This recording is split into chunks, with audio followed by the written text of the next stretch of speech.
What is going on, strategic angling fans? No warm up, I'm just right into the intro. My name is Brady Hanna. I'm joined by JJ Patton. This is actually a very requested video we're going to do for you guys today. It's about the different kinds of knots that we're tying. I'm going to defer to our knot expert on most of this, but wanted to just put together a quick video on some of the popular knots, when they're most useful, and go from there. Yeah, thanks guys. We're going to try to review like leader to leader or line to leader knots, and that as well as knots to your terminal tackle. Some basic ones that I use. There's a lot of resources online. If the pictures don't come out real great, you can probably search them, but at least you'll know what name to look for different applications. Yeah, like JJ said, there's thousands of knots, tons of different variations. These are just some of the ones that we use and the popular ones that everybody seems to know about. So I'm gonna actually go behind the camera, probably video this guy doing some close-ups so you can actually see what we're doing, and we'll go from there. All right, JJ, I'm behind the camera. Hope you feel famous. What is the most common used knot in your arsenal? By far the Palomar knot, probably 95% of the time, maybe even higher, that I use the Palomar knot. I think you have to be a little bit careful. If you're tying it with fluorocarbon, you don't want to cross the lines, and I can kind of try to show you guys that, but with braid, it's great. With fluoro, it's great. And it's a good all-around knot for tying to any kind of lure, a hook, a jig, crankbait, spinnerbait, chatterbait, whatever you're tying to.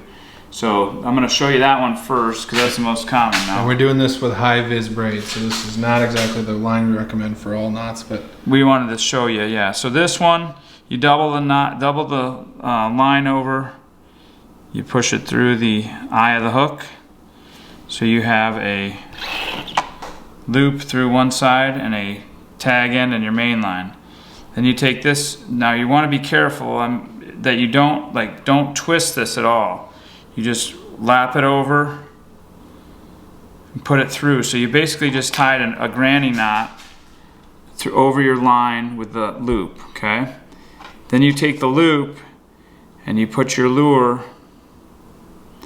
through the loop, okay? So then it comes up like this, and then you're gonna wanna moisten it. Always gonna moisten it. I'm not gonna really do that today, but moisten it with saliva or water, and then pull it tight, and that should pinch right down like that.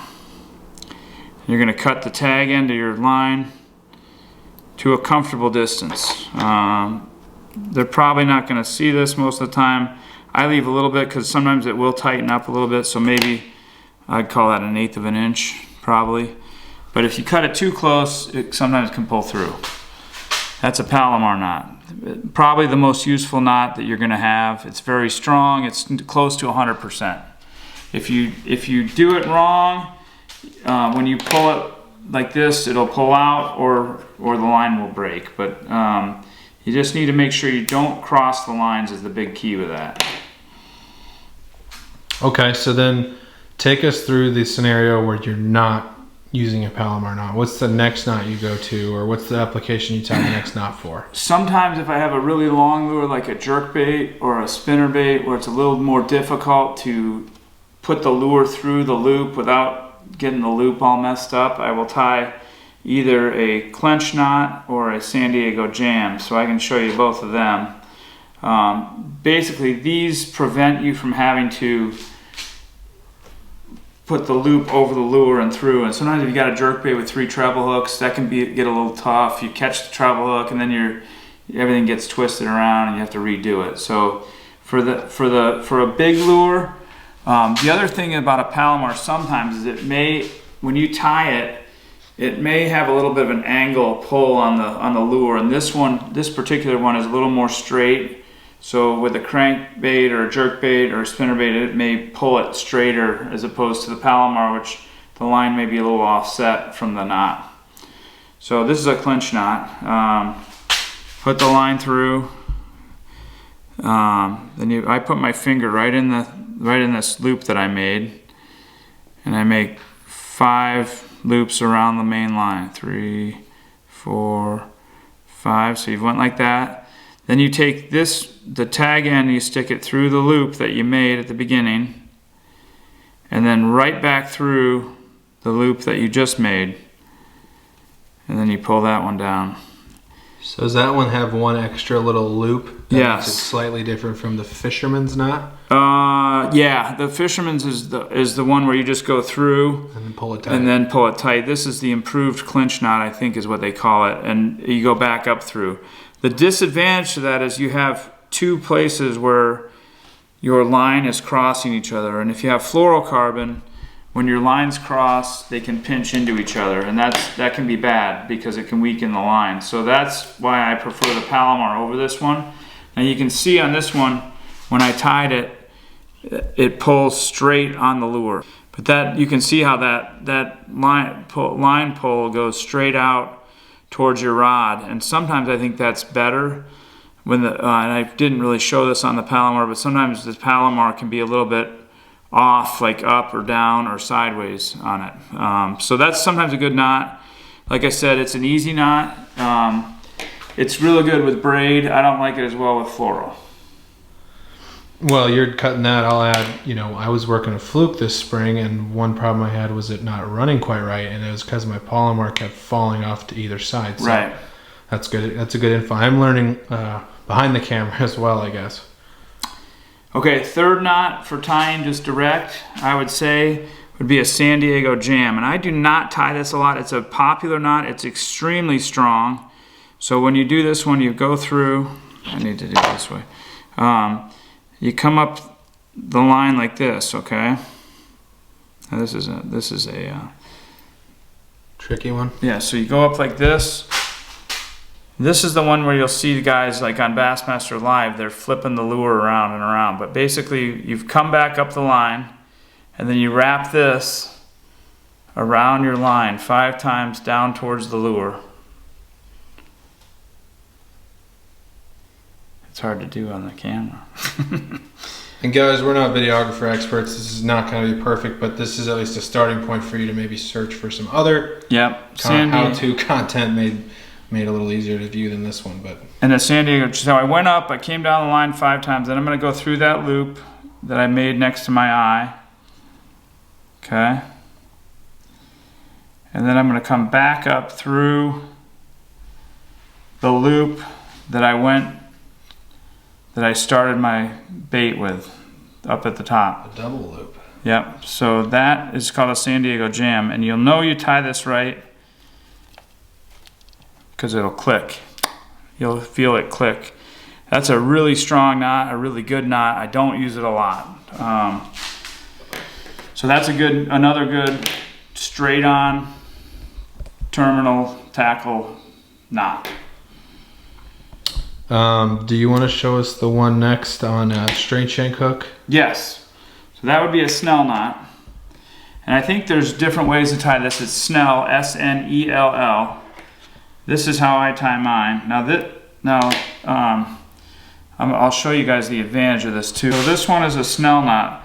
A lot of people use this when you're flipping, especially with heavy braid and mats, punching type stuff. So this one is extremely strong, and I'll show you the advantage of this one too. So you go in through the eye, and make sure you go into the eye towards the keeper side. And then what I do is I pinch the line down here.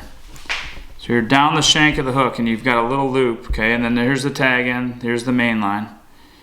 And then you wrap this 5 to 6 times, straight up the shank, okay? Don't overlap and I do not use this with fluorocarbon at all. I use this strictly with braid, strictly with punching. But you go 5 loops like that. Okay, so it looks like this. Then you stick your tag in through that little loop you made. And then you pull the tag end and the regular end, and it pulls down like that. Now the advantage of this knot is this. Some people think it's an advantage. You're fishing along. I'm gonna cut that off so you can see what's going on. And this knot is easier done with a hook that's got a nice little keeper to wrap around. Yes. Now, you're fishing around, okay, you got your lure. when a fish bites and you pull on the line, see how the hook cams up? The hook will cam up right into the fish's mouth, okay? That's just me pulling the weight down and the hook kicks out to the side. So that improves your gap even more because then this thing flips out. Now some people don't think that's good. Some people do. I think it does help, especially in a punching or vertical situation where you're pulling the lure right out of the mouth. Now I can show you, just so you know I'm not totally full of it. If I tied this thing straight on, like with a Palomar knot, if I just tie a Palomar knot on the same hook, and then I'll show you that the weight does not do that. Let's see if we can get a better close-up on this Palomar he's tying here. So that's the loop. Okay, put your lure through, pull it tight. Now, remember when I was camming the knot? Now if I push down on the weight here, that hook does not cam out. It just stays right where it is. So what'll happen with this sometimes, especially if you get a big heavy tungsten weight, it's an ounce, ounce and a half. When you pull that, when the fish bites you right like this, you pull on that weight, and that weight will blow the fish's mouth open because the bullet weight is a big wide bullet weight opened the fish's mouth, and then the hook flies right out with it. Whereas that other, when it was snell knotted, it kicked out to the side. So even though you pulled the weight, the hook kicked out and caught the side of the fish's mouth. So that's the advantage of the snell knot. Okay, so then the other kind of knot, one other kind of knot that I use sometimes with crankbaits or top waters or jerk baits would be a loop knot. I don't know that this has a name. I call it the TP special because my buddy Tony taught it to me, but you tie an overhand knot in your line. Let's zoom in on that. Okay. And you stick the tag end through your lure. Okay. So you got a loop, you got a knot and then a straight line. You go back up through the loop with your tag end. You wrap it 3 to 4 times around the main line, through the loop you created, and almost like a clinch knot. You're basically tying a clinch knot above the loop, and then you pull that down tight. Now what that does is you got a great knot, and you got your bait freely swinging. So if you're throwing something that you want to have more action, that will do that. And you can adjust when you tie it how far up this knot is. I don't know that it matters, but it's a good knot for like a popar or a spook or some crankbaits if you want a little more action out of your crankbait. Okay, and then so those are some of the popular ones you find yourself using. Do you have a good line-to-line knot? This is for tying. The green line is going to be my fluorocarbon. The yellow line is my braid. And we're tying a leader knot here, 2 lines together, right? Right. We're tying your main, like in a spinning rod application especially, a lot of guys go braid to fluorocarbon. It reduces line stress. It gives you more sensitivity, more casting distance, and you don't waste as much money spending on fluorocarbon. You can also do it with a bait caster with heavier lines, but most guys do it with spinning rods. So when you do this, you take your line. And we're demonstrating with braid to braid so you can see it a little easier than clear line. So. And this would be your clear line. The green is your clear, this is your braid. You're gonna come up through the braid, you come up, and then you're gonna take the braid and you're gonna wrap it around both loops, both lines of the fluorocarbon. Well, you keep that access point down there pinched. Yeah, because you don't want to lose that. So you go about 5 times. Probably the lighter line you use, the more loops you want to make going up. The heavier line, the less loops you need to make. And then when you get to the top, then you just turn around and you come right back down the same way. Try to space the loops out so that they're not overlapping. And then... And what is the name of this knot we're getting shown here, JJ? This is the modified Albright, or the Alberto is what I've heard it called. And when you come back down through, you chase your original line with the line. So you don't, when it came through, I went up. When I come back, I go down. And then I just squeeze that. And it should hold right there. Now, if you look at that, it's a real thin knot. So the benefit of that is it can go through your guides on your spinning rods and your casting rods. The fluorocarbon has not been tied over itself, so it's a real good place just to have it sitting like that. Now I'm going to show you another trick too. If you guys like to trout fish or panfish, is what you got is you got a yellow line here, right? And you got a little bit of a tag end. Now this, when you're casting out of your guides, this is your lure over at this side is your lure. So if you leave this length a little bit longer, when you cut this tag end, you leave this braid a little longer, it has zero effect on casting distance, but it can serve as a strike indicator because you can throw that thing out, and if a fish moves your lure, you'll see that little tag end move. It's a nice little way if you're trout fishing in a stream or crappie fishing or bluegill fishing. It's a good way to kind of use like without a bobber. So anyway, that's the line to leader. Now let's say a viewer in the audience, or maybe even holding a camera, has a question about that knot. Let's say hypothetically they've been tying that knot for years, but they don't repeat the loop back down. What's the risk of? I think the way to do it if you don't want to loop both ways is to start at the top and go back down towards it. Okay. But I don't know that. Because that's the knot I tied, line to line. I tie that, but I don't repeat I don't wrap. I think back down. That's the modified. That's why it's called the modified. And I don't know. So that little last loop is extra. Yes. Because sometimes, sometimes if you don't get that knot quite right, it can slip out.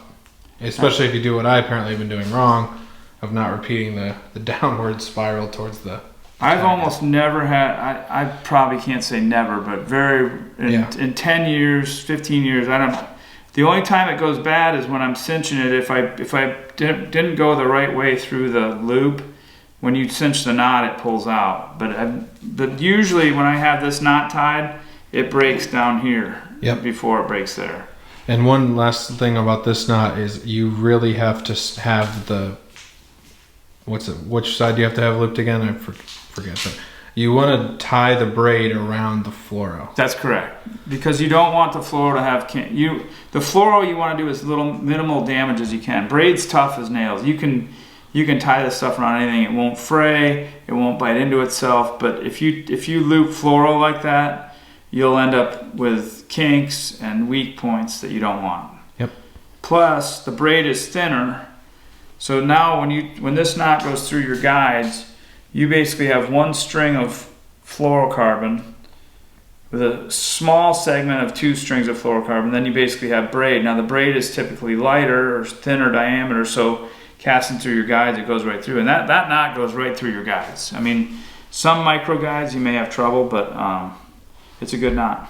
And that knot is a 3 diameter knot. So when people talk about leader knots, they talk about how many widths of line length it is. Yes. And that one is a 3, which is darn near as good as it gets, unless you go to the uni or the FG, not the uni. Sorry. Yeah, the uni knot is a good knot, but it's a lot thicker, and it's shorter and thicker. Now, the other time that I like this knot, and you don't have to tie it as strong or as big, is if you leave backing in your reels. When you reel out your reels, if you don't want to buy a whole new bulk spool of line and you want to put 50 yards of line on because that's all you use, put this thing in there because it's pretty non-intrusive, and then when you cast, you don't feel it going past your thumb, and it doesn't catch on the line, and it's a good knot for tying backing to your main line within your reel. And I wouldn't go very many loops up or down with that, because if you start feeling that thing go out, you need to put more line on. Yep. So AJ, any other knots you wanna show us today, or? That should get you started. And like I said, there's plenty of resources online. I know Sunline has on their website, if you're looking at Sunline, they do have a link to a lot of these knots. A lot of, like I know Rapalas come with knot things. Power Pro line comes with knot instructions in it. And then there's countless videos that probably show this better. I know some guys will tie it with rope so you can really see what's going on. But that'll get you started, at least with the names that I think they are. All right. Well, this has been an interesting episode, hopefully an informative one of strategic angling presented by K&K True Value in Bettendorf, Iowa. Thanks, JJ, for joining, and JJ's going to sign us off. Thanks, guys. And if you need anything, get a hold of us. Good fishing, and let me know if you have any problems. And we'll see you next Tuesday. Thanks, guys.